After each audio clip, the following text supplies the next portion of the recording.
Enfoque Visual es la revista principal del país especializada en fotografía y video. Tenemos presencia en todo el país y como un dato muy interesante, Enfoque Visual está llegando a más de 40.000 personas en todo el continente. Son 7 países que nos están leyendo, son 7 países de Latinoamérica que están viendo los contenidos. Luego realmente la revista se ha vuelto es una plataforma, no solamente editorial, sino de todas las personas que estamos mostrando desde la fotografía, desde el cine, desde el video, desde la imagen. Hoy estamos aquí gracias a la gestión y la colaboración, por supuesto, de la profesora Clara, aquí presente. Profe, muchas gracias. Y estamos compartiendo con ustedes bajo el formato de las conferencias de las artes. Mi nombre es Juan Diego Buitrago Cano, trabajo en el periódico El Tiempo hace ya 6 años y hace 12 años más o menos me dedico a ser reportero gráfico. Pues empecé muy joven, cuando tenía 19 años en Armenia. Allá estudié fotografía, estudié publicidad y estudié periodismo. Después de 6 años más o menos, 5 o 6 años, me vine a vivir a Bogotá. Conseguí un trabajo en un periódico que se llama El Periódico Los Colombianos. Al cabo de un año me llamaron del Tiempo y pues aquí vamos. Bronce el Mito inició hace más o menos 3, 4 años. Fueron unas visitas en principio a la calle del Bronx para hacer operativos de la policía, registro de allanamientos, capturas, y luego se convirtió en un trabajo documental. Mi perfil en el periódico siempre ha sido ese, fotos más documentales y trabajos más documentales. En este momento mi rol está cambiando un poco, ya estoy dejando un poco de lado ser solo reportero gráfico. En ese momento, y creo que a partir del próximo año, seré realizador audiovisual, pero de eso también les hablaré un poco más adelante. Este trabajo entonces inició como un mero registro periodístico de allanamientos y llegó un momento en el que pensé que esto podía ser algo más. Y cuando se dio esa oportunidad de volver ese trabajo a algo más, fue cuando nació Bronce el Mito. Entonces,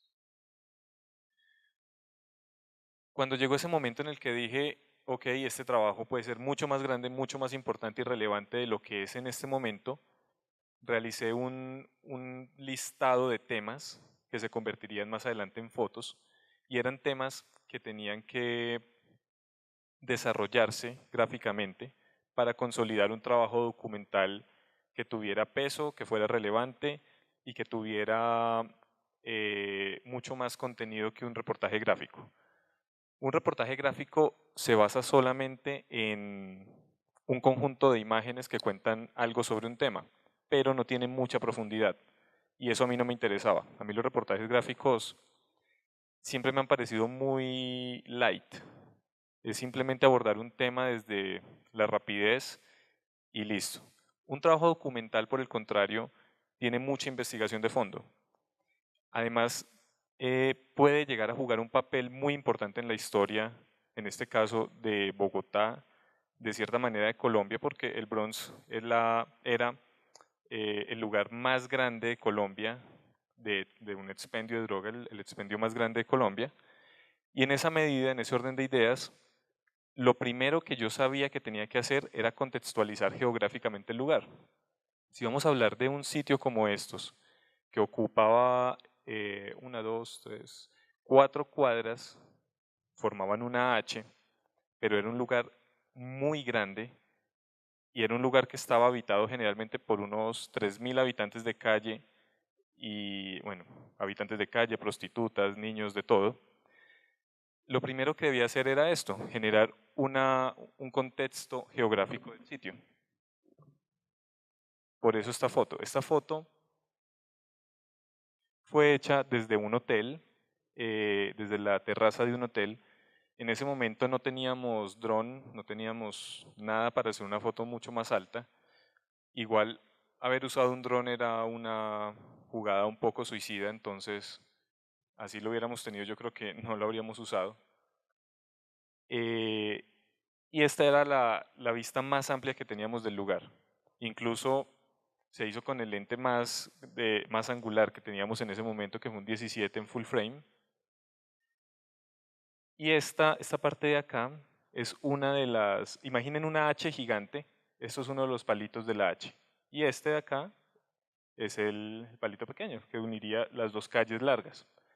Detrás, en esta parte, queda un batallón. Aquí detrás de mí está la iglesia del Voto Nacional y en esta parte, a 2 cuadras, está el cuartel de la MEBOC, de la Policía Metropolitana de Bogotá. Entonces, lo primero era eso, mostrar que el Bronx estaba en un sitio muy coyuntural, detrás de un batallón, a 2 cuadras de la MEBOC, a 5 minutos del Palacio Presidencial, y era un sitio en donde pasaba de todo y parecía que a nadie le importaba. Este de acá, este edificio, era una de las casas de pique.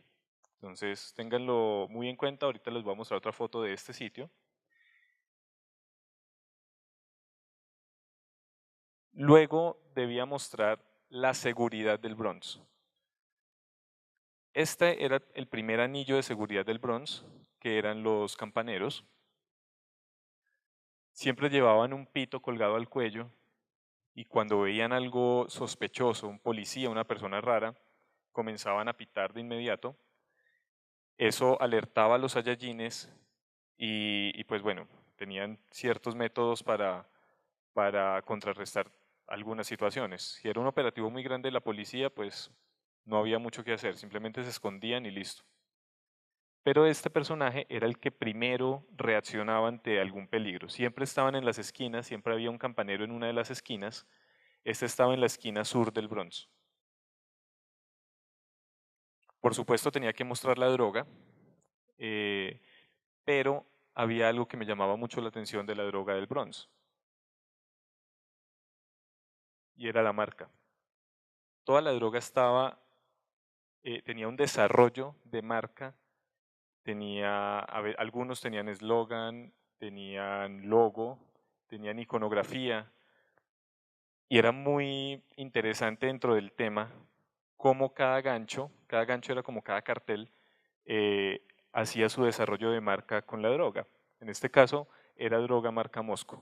Ahorita más adelante les voy a contar y les voy a mostrar quién es Mosco. Entonces, este detalle me parecía sumamente importante, que no solamente era un expendio de droga, era toda una industria que giraba en torno a la droga, y era una industria también contemplada y también administrada que hasta tenía un desarrollo publicitario muy bien logrado. Y aquí es donde el tema toma mucha importancia.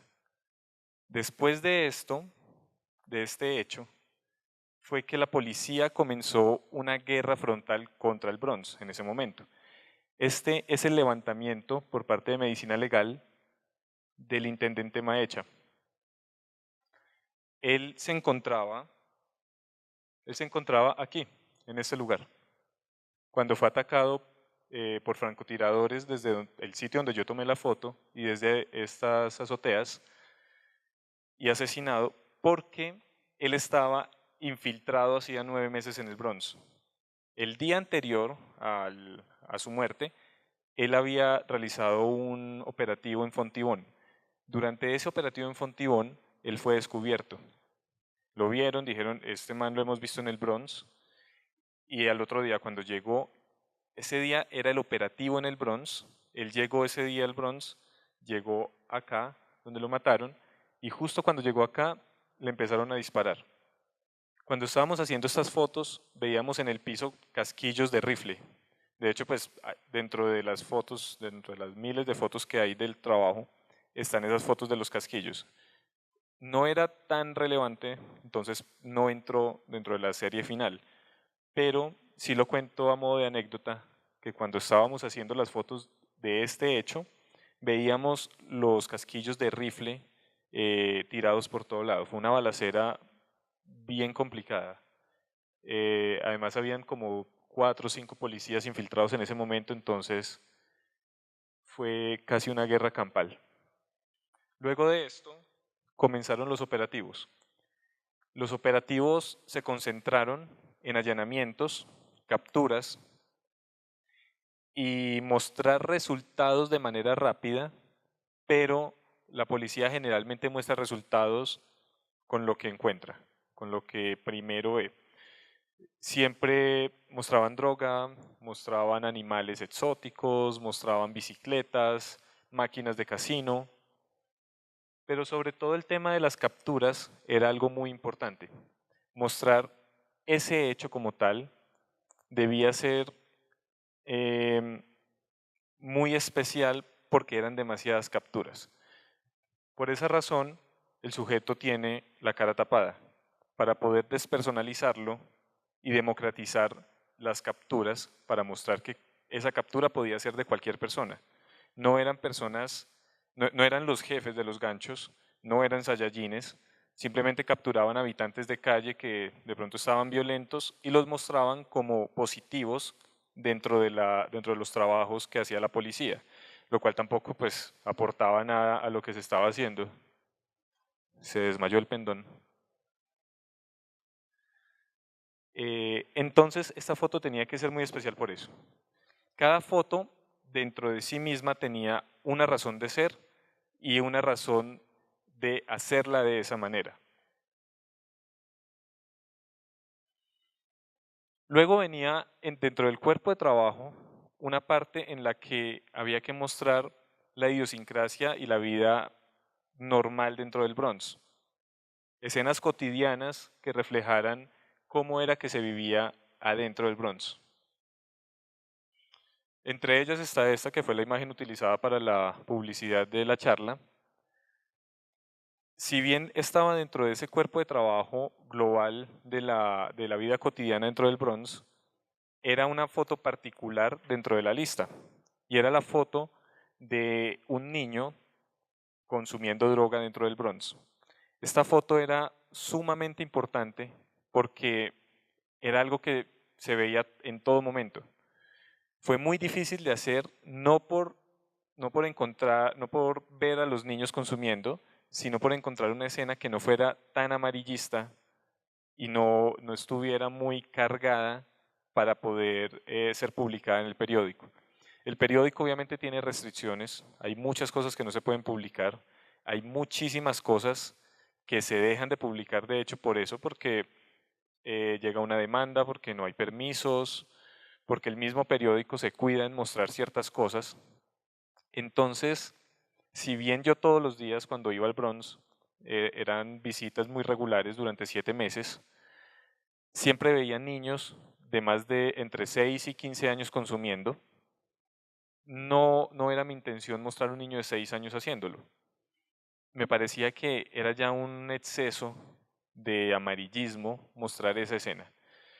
Entonces mi intención era buscar a un joven entre 13 y 16 años y buscar que la escena fuera muy estética para que a través de la estética se bajara un poco la carga amarillista del tema. Eso se logró con este humo, el humo de la marihuana que él estaba fumando, y con la composición de la foto. Por eso decidí ubicarlo él en la derecha, con el humo saliendo hacia el borde de la foto y con el fondo desenfocado con sus amigos, compañeros, colegas, parche. No solo para mostrar que son muchos, sino también para generar un equilibrio dentro de la foto, que no estuviera tan cargada. Al no estar tan cargada estéticamente y al tener un desenfoque tan marcado al lado izquierdo, se lograba bajar un poco el tema del amarillismo, que el impacto de la foto no fuera tanto en sí el pelado fumando marihuana, sino que fuera un impacto más estético. Y a partir de la estética y a través de ella llegar a esa reflexión de los niños consumiendo droga.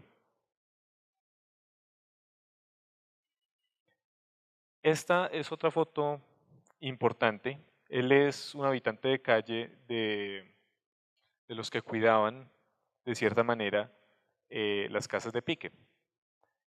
Esta es una casa de pique, la que les mostré al principio.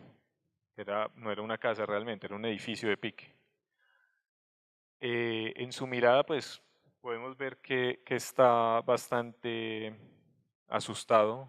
Obviamente yo siempre llegaba al Bronx con las cámaras colgadas, con el carnet colgado. Todo el mundo sabía qué estaba haciendo.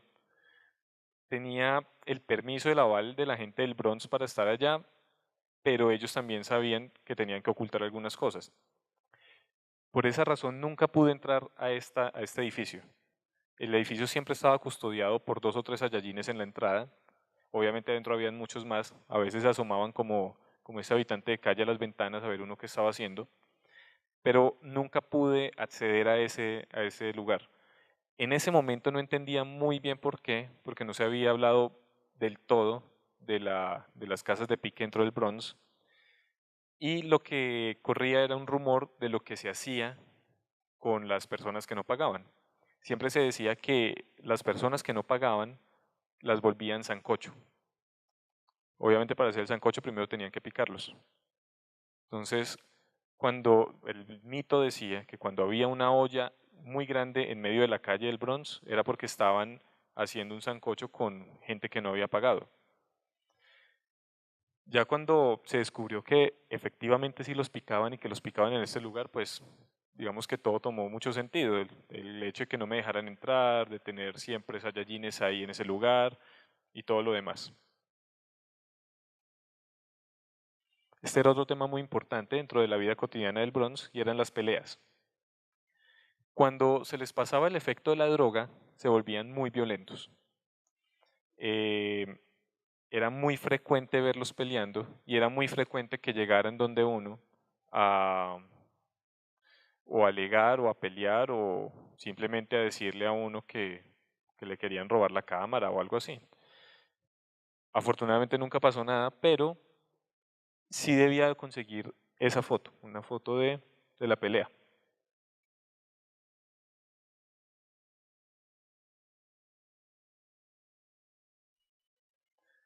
El mercado de la droga era otro tema importantísimo. En esta foto hay de todo. Aquí hay jeringas, aquí hay bichas, pipas. Si uno acerca mucho la imagen, uno logra encontrar 6, 7 clases de drogas en esta foto. También podemos ver cómo armaban las pipas, cómo armaban las bichas, todo. Esta gente lo que estaba haciendo era preparar la droga para ser vendida. Y ellos mismos obviamente la vendían en una de las esquinas del Bronx. Los restaurantes del distrito que habían dentro del sector, este en especial quedaba a una cuadra del Bronx, eran muy importantes. Era un programa que tenía Petro en su momento, que le brindaba 400 almuerzos a habitantes de la calle, obviamente gratis, gratuitos, y era un lugar que siempre estaba lleno. A las 11 de la mañana empezaban las filas en el Parque del Voto Nacional, ahí les ponían unos sellos y se los llevaban a los que tenían sellos para el restaurante y allá les daban un almuerzo bastante bueno, diseñado por nutricionistas, con las porciones que deben ser, y de esta manera se bajaba la necesidad de consumo de drogas por parte de los habitantes de calle.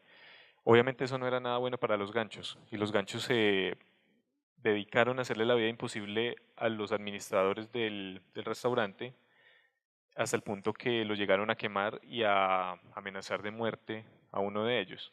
El restaurante tuvo que cerrar y fueron pues 400 almuerzos menos que tenían estas personas todos los días.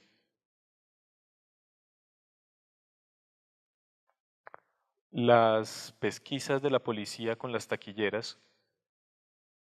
me parecía muy importante porque las taquillas dentro del Bronx movían mucho dinero.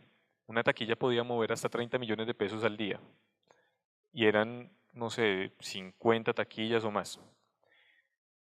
Estas señoras, las que cuidaban y atendían las taquillas, siempre se mostraban pues muy tranquilas, muy relajadas.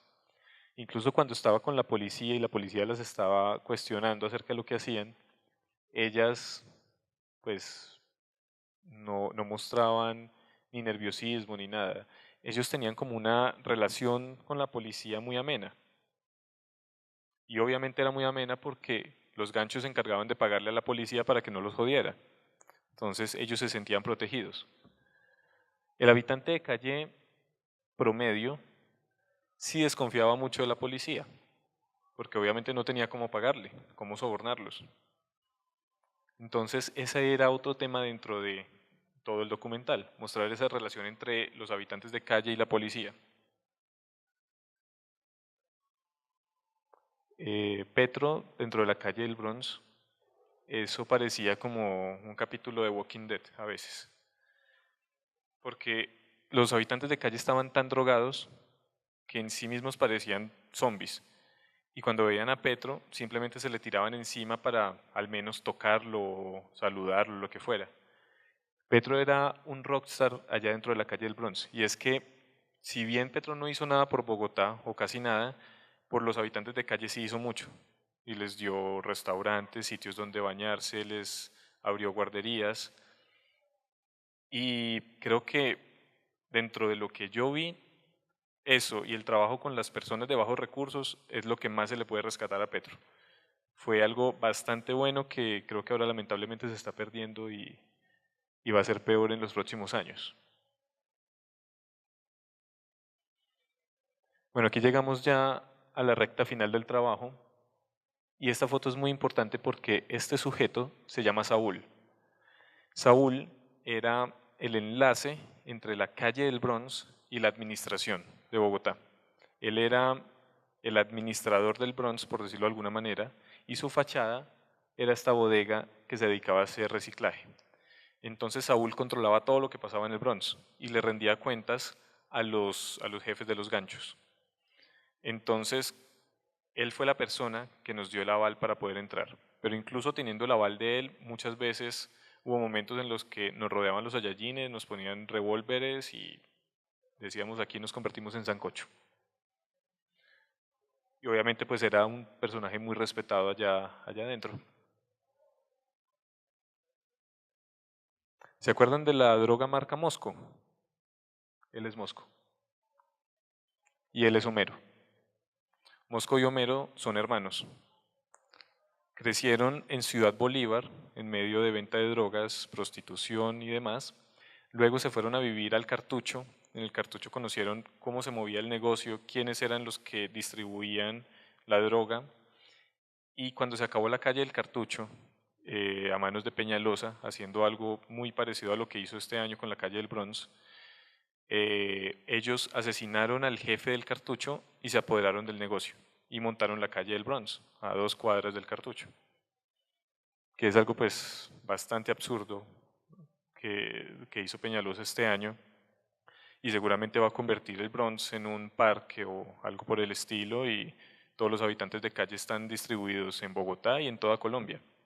Yo voy mucho a Armenia eh, y cada vez que voy a Armenia todo el mundo está quejándose porque ven cómo llegan los buses desde acá, desde Bogotá, y dejan a los habitantes de calle en Calarcá. Y sí se nota bastante cómo Armenia está llena de habitantes de calle. Y si ustedes se han fijado, de pronto alguno vive cerca a la calle Sexta con 30 y todo este sector cerca al San Bernardo, la población de habitantes de calle que se desplazó desde el Bronx a otros sitios es inmensa. Detrás bueno, por los lados del centro comercial de San Andresito de la, ¿cómo se llama? De la 38, está inundado, pero es una vaina absurda. Y eso es una de las reflexiones de este trabajo en este momento. La idea no es desplazarlo y tumbar edificios, la idea es combatir el problema, pero ya al final vamos a hablar de eso. Esta foto era muy difícil de lograr porque no sabía si iban a capturar a estos dos sujetos. Yo quería hacerla, obviamente, yo decía dentro de mí, qué bacano tener la foto de Mosco y Homero capturados, eso le daría un peso muy grande al trabajo. Pero pues de pensar la foto a que sucediera era muy complicado. Por alguna razón sucedió, a mí, no sé, por alguna extraña casualidad de la vida, me pasa que me imagino las fotos y suceden, incluso en este tipo de ocasiones, y hay otra foto más adelante con la que pasó lo mismo, y son situaciones a veces muy difíciles. Esta en especial era muy dura. A Mosco lo capturaron aquí en Bogotá y a Homero lo capturaron en Ecuador, en Ecuador estaba montando otras 3 calles del Bronx. Entonces, la esposa de Homero se encargaba de llevarle la plata semanal en carro hasta Ecuador. La policía decía que podía ir entre 4.000 y 7.000 millones de pesos semanales de lo que producía su negocio dentro de la calle del Bronx.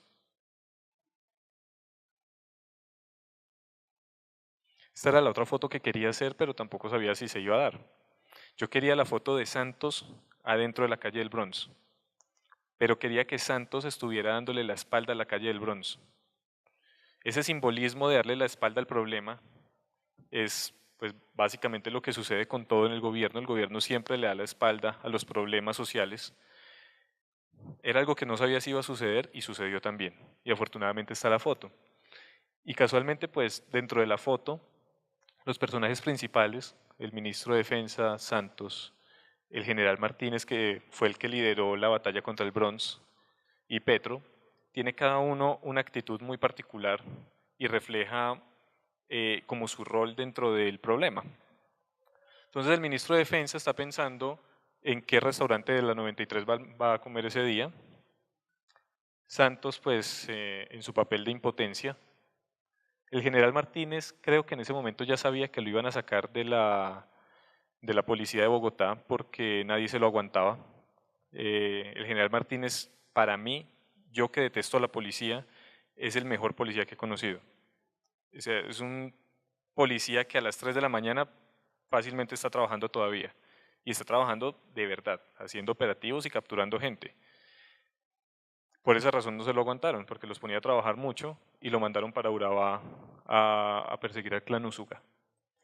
Y Petro, pues Petro siempre tiene esa cara, entonces no es muy complicado hacerle retratos.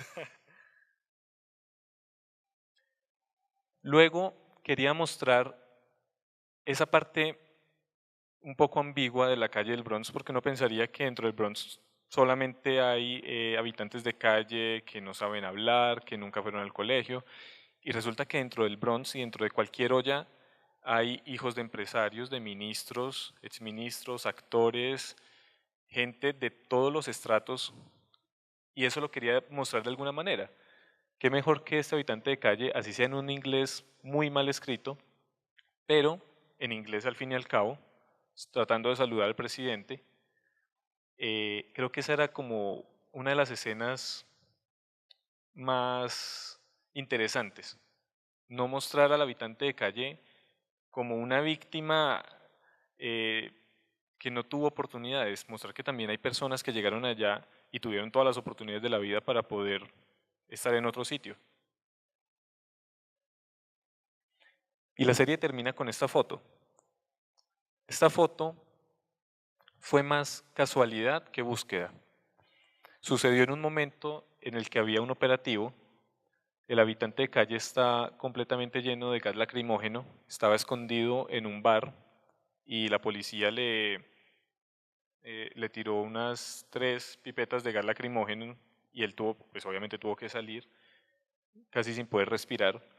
Y cuando estaba tambaleándose en medio de la calle, había 2 policías al lado mío que estaban hablando, uno le decía al otro, el problema es esta gente y lo que tenemos que hacer con esta gente es matarlos a todos.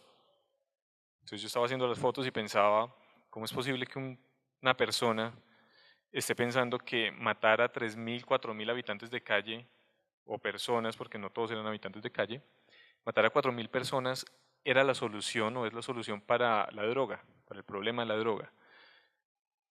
En ese momento entendí que el trabajo lo que tenía que hacer era precisamente mostrarle a la gente que el problema de la droga no es combatir al consumidor, el problema de la droga es combatir a la persona que está produciendo la droga y que se está lucrando de la droga. La droga en últimas es prácticamente el problema más grande de Colombia.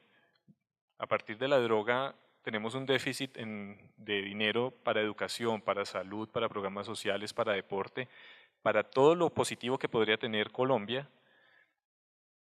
Y no me cabe en la cabeza que un gobierno no ataque la raíz del problema, sino que pretenda atacar al consumidor final, que en últimas sí tiene un problema y es un problema de salud pública, pero es el más indefenso de todos. Entonces, esa era la reflexión de este trabajo. Hay que, hay que entender que la droga es un problema de todos. Yo creo que la mayoría de personas conoce un amigo, un familiar o alguien de un vecino que ha tenido problemas con la droga. Entonces es algo que nos toca a todos de forma directa o indirecta. Y creo que todos tenemos que jugar un papel en eso. Quisiera saber cómo fue el acercamiento con las personas para lograr las fotos y que se lograra la cierta cotidianidad. Yo siempre he pensado algo dentro de mi trabajo, y no solo en el trabajo, en la vida en general. Uno debe ser una buena persona, y ser una buena persona implica varias cosas, entre ellas saludar a la gente, darle las gracias, a veces tener un contacto personal. Entonces, en este caso, nunca dudé en darle la mano a un habitante de calle, en sentarme con él a hablar de cualquier cosa que quisiera hablar, eh, y nunca disparé antes de mostrar mi intención de disparar. Nunca lo hice de manera agresiva. Yo siempre estaba en el Bronx, como estoy en este momento, con la cámara colgada en el hombro, que es básicamente como ando por la vida, con la cámara colgada en el hombro. Y antes de disparar, trataba como de hacerlo de forma muy tranquila. Yo nunca disparaba al escondido, nunca hacía esto. Yo siempre levantaba la cámara tranquilo, miraba la escena, la gente sabía que iba a ser fotografiada, entonces el que no quería ser fotografiado simplemente se escondía y yo le respetaba eso y no le hacía la foto.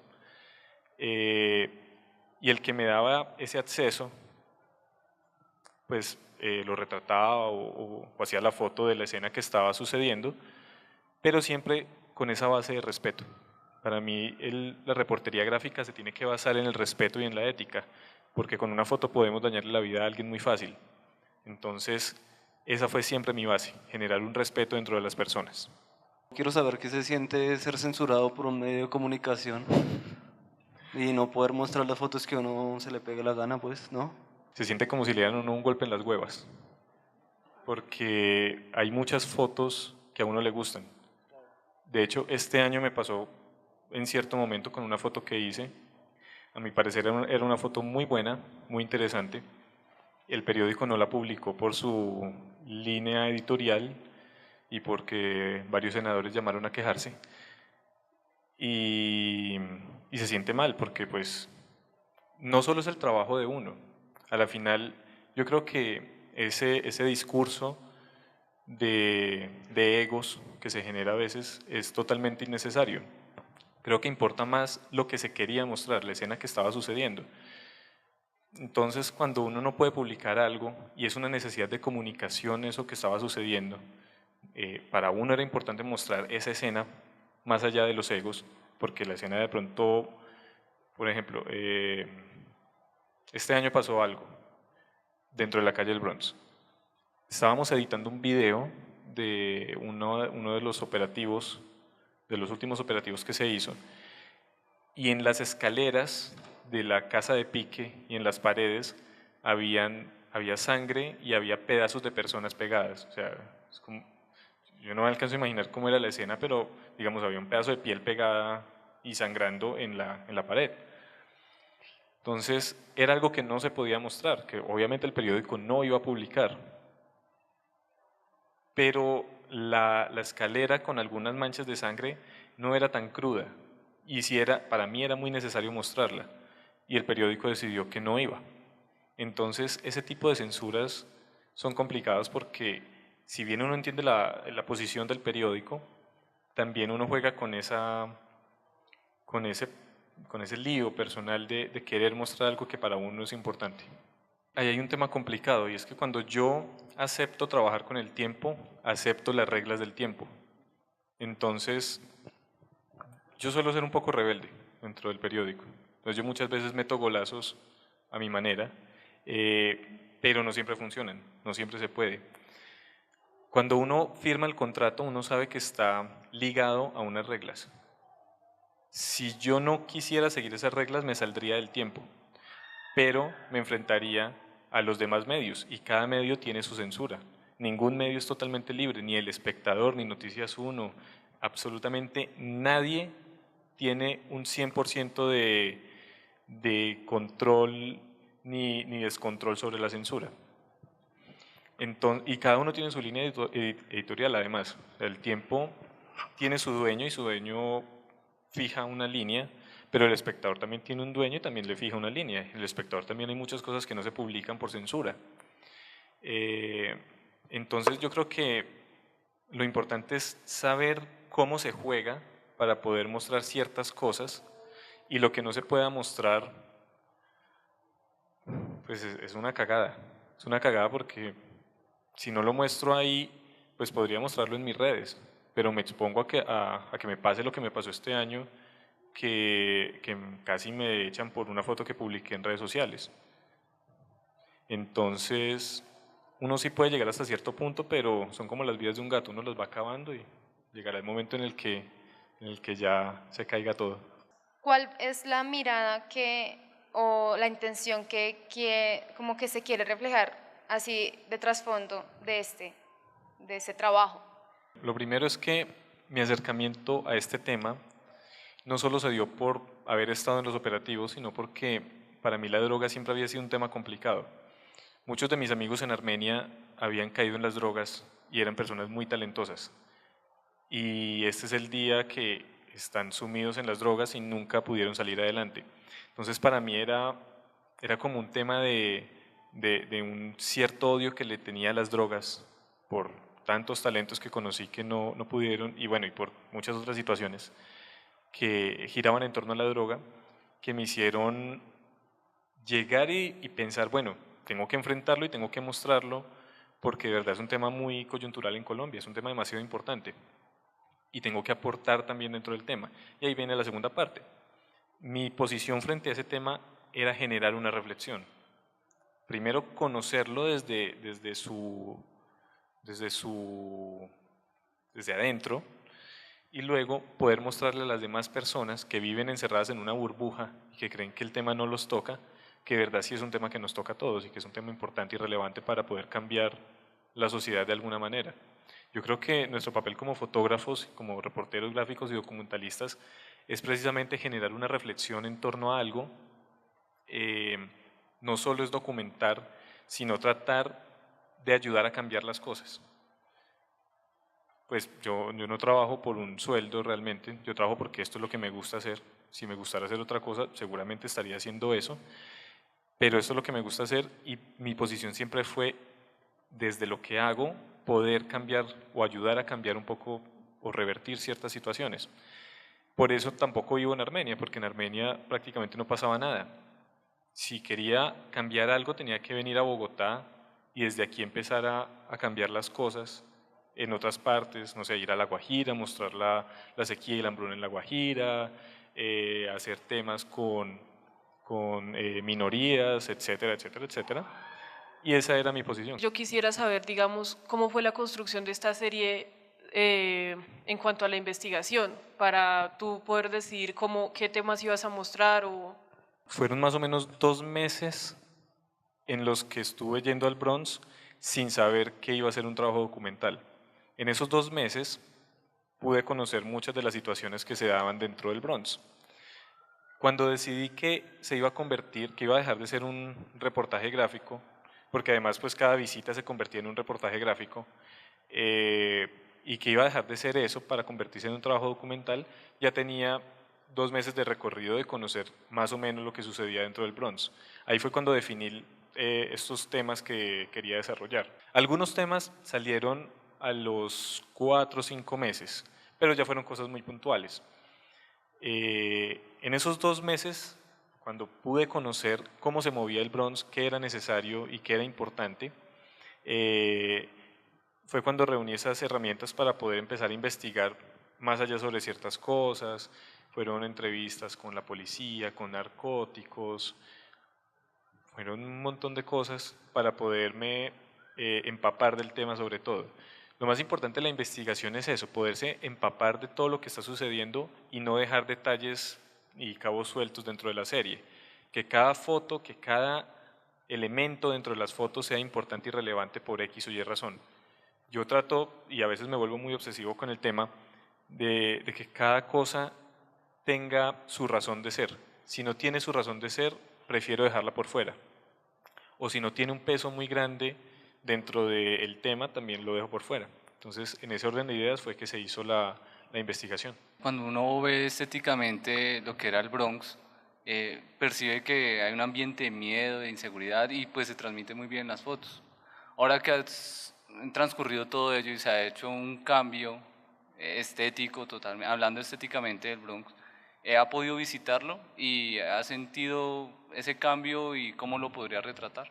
Sí he estado en el Bronx este año un par de veces, pero hay algo particular, y es que cuando terminé este trabajo tuve que pasar más o menos un año para hacerle duelo al trabajo. Este tipo de trabajos de largo aliento se convierten como una novia, una de esas novias que uno lo deja vuelto. Entonces toca hacerles duelo porque uno se mete mucho en el tema. Entonces, no sé, habían pasado 6 meses después de que lo terminé y todavía sentía como, era como una psicosis del olor del Bronx y pensaba mucho en eso y bueno, me tuve que desligar porque había momentos en los que no soportaba la pensadera en ese tema.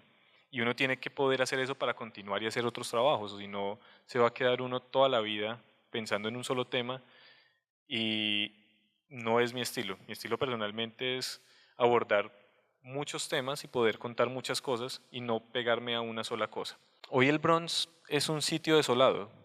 Uno va al Bronx y lo que encuentra son unas vallas de la policía y adentro hay algunos bulldozer y maquinaria para tumbar los edificios y ya, adentro no hay absolutamente nada más. Sí pensé en algún momento hacer como ese ahora del Bronx, pero creo que va a ser mucho más interesante mostrar qué pasó con los habitantes de calle.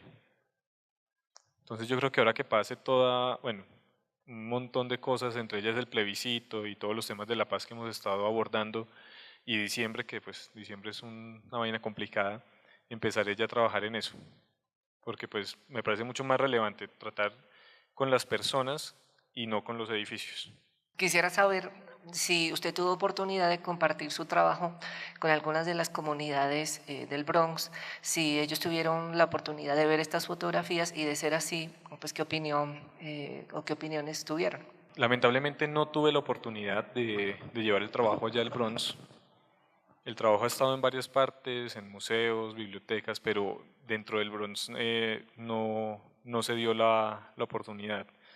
Además porque el Bronx desde, no sé, un año para acá, antes de que se diera el desalojo, estuvo muy caliente.